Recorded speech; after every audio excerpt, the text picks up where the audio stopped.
বন্ধুরা, আমি চৈতালি। হাসি খুশি চৈতালি চ্যানেলের পক্ষ থেকে সকল বন্ধুকে জানাই আমার আন্তরিক শুভেচ্ছা। বন্ধুরা, আজ আমি বেশ কিছু মজাদার এবং চরম হাসির জোকস উপস্থাপন করতে চলেছি। আপনারা এই জোকসগুলি শুনুন, আশা করি আপনাদের খুবই ভালো লাগবে। খুবই মজাদার এবং হাসির জোকস। তাহলে শুনুন। এক ছাত্রের অভিভাবক মাস্টারমশাইকে জিজ্ঞাসা করছেন, মাস্টারমশাই, আপনার কি মনে হয় আমার ছেলে বড় হয়ে কি হবে? এ কথা শুনে তখন শিক্ষক বলছেন, মনে হয় মহাকাশচারী হবে। অভিভাবক অবাক হয়ে জিজ্ঞাসা করলেন, কেন? এত কিছু থাকতে ও মহাকাশচারী হতে যাবে কেন? তখন শিক্ষক বলছেন, আপনার ছেলেকে বারবার বুঝিয়ে দেওয়ার পরও যখন পড়া জিজ্ঞেস করি তখন মনে হয় ও যেন আকাশ থেকে পড়ল। বন্ধুরা, স্বামী স্ত্রীকে নিয়ে একটি মজাদার জোকস বলছি, শুনুন। স্ত্রী বাইরে একটু শপিংয়ে গেছে।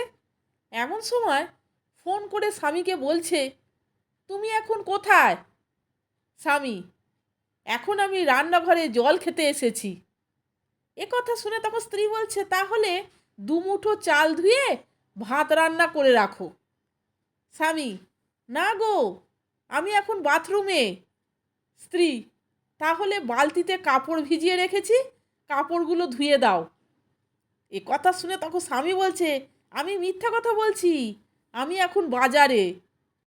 তখন স্ত্রী বলছে, ঠিক আছে, আগামীকাল আমার ভাই আসবে, তুমি ভালো মতন বাজারটা করে রাখো। স্বামী, সত্যি কথা বলতে কি, আমি এখন মোড়ে জমের দুয়ারে পৌঁছে গেছি।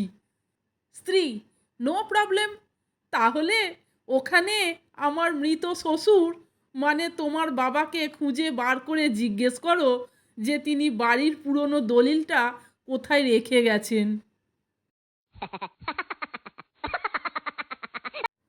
বন্ধুরা, এখন একটি মজাদার গল্প বলছি, শুনুন। এক ব্যক্তি মারা যাওয়ার পর নরকে গেল। সেখানে গিয়ে সে দেখতে পেল প্রত্যেকটা দেশের আলাদা আলাদা নরকের প্রবেশদ্বার আছে, আর যে কেউ তাদের নিজেদের পছন্দ মতো নরক বেছে নিতে পারে। লোকটি সবার প্রথমে আমেরিকার নরকের গেটের সামনে গেল এবং সেখানকার পাহারাদারকে জিজ্ঞাসা করলো, ভাই, এখানে কি শাস্তি পাওয়া যায়? পাহারাদার বলল, তেমন কিছু নয়। প্রথম 1 ঘন্টা ইলেকট্রিক চেয়ারে বসিয়ে কারেন্টের শক দেয়া হয়। তারপর 1 ঘন্টা লোহার পেরেক বিছানো বিছানায় শোয়ানো হয়।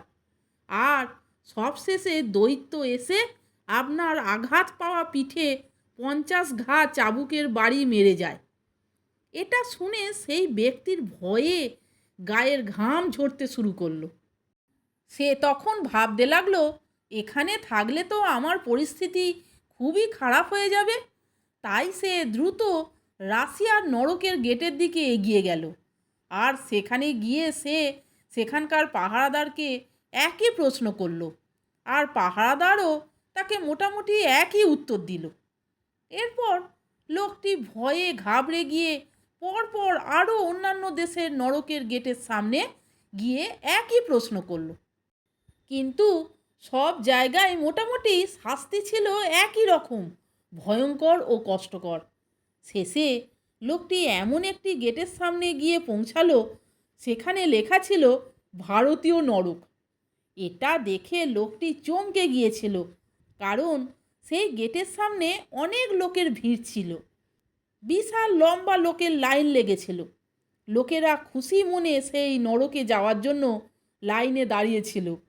এটা দেখে সে ভাবল, এখানে হয়তো শাস্তি একটু কম হবে। সে মনে একটু আগ্রহ নিয়ে পাহারাদারের কাছে গিয়ে জিজ্ঞেস করলো, এখানে কীরকম শাস্তি দেওয়া হয়? পাহারাদার বলল, সেরকম কিছু নয়। প্রথমে 1 ঘন্টা চেয়ারে বসিয়ে কারেন্টের শক দেওয়া হবে। তারপর লোহার পেরেক বিছানো বিছানায় 1 ঘন্টা শোয়ানো হবে। অবশেষে এক দৈত্য এসে 50 ঘা চাবুকের বাড়ি মারবে। লোকটি অবাক হয়ে বলল, আরে, এটা তো সব দেশের নরকেই এই একই রকম শাস্তি দেওয়া হয়, তাহলে এখানে এত ভিড় কেন? পাহারাদার একটু মুচকি হেসে বলল, দেখো ভাই, এখানে ইলেকট্রিক কারেন্টের চেয়ার তো আছে, কিন্তু কারেন্ট থাকে না। লোহার পেরেক লাগানো বিছানা থেকে লোহার পেরেক কেউ তুলে নিয়ে চলে গেছে। আর চাবুকের বাড়ি মারা লোকটি হলো সরকারি কর্মচারী। সে কাজে তো আসে, কিন্তু হাজিরা দিয়ে চা খেতে চলে যায়। এরপর পাহারাদার একটু চোখ মেরে বলল, আর যদি ভুলে তাড়াতাড়ি কাজে চলেও আসে, তাহলে এক দুটো চাবুক মেরে 50টা লিখে রাখে। এই সব কথা শুনে এবার লোকটা একটু স্বস্তির নিঃশ্বাস নেয় আর পাহারাদারকে বলে, আমাকে তাহলে এখানেই পাঠিয়ে দাও।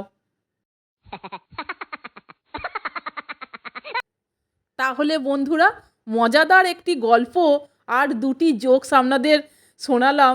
যদি ভালো লাগে তাহলে একটি লাইক, কমেন্টস এবং আমার চ্যানেলটিকে সাবস্ক্রাইব করে আমার পাশে থাকবার অনুরোধ করলাম। এই রকম আরও অনেক হাসির গল্প, মজার গল্প, হাসির জোক শুনতে বন্ধুরা প্লিজ আমার চ্যানেলের ভিডিওগুলো আপনারা একটু দেখুন। ভালো লাগলে বন্ধুদের মধ্যে শেয়ার করে দেবেন। আপনারা সকলে ভালো থাকবেন, সুস্থ থাকবেন। আমি আবার আসছি পরের দিন অন্য কোনো হাসির গল্প, মজার গল্প, হাসির জোকস নিয়ে।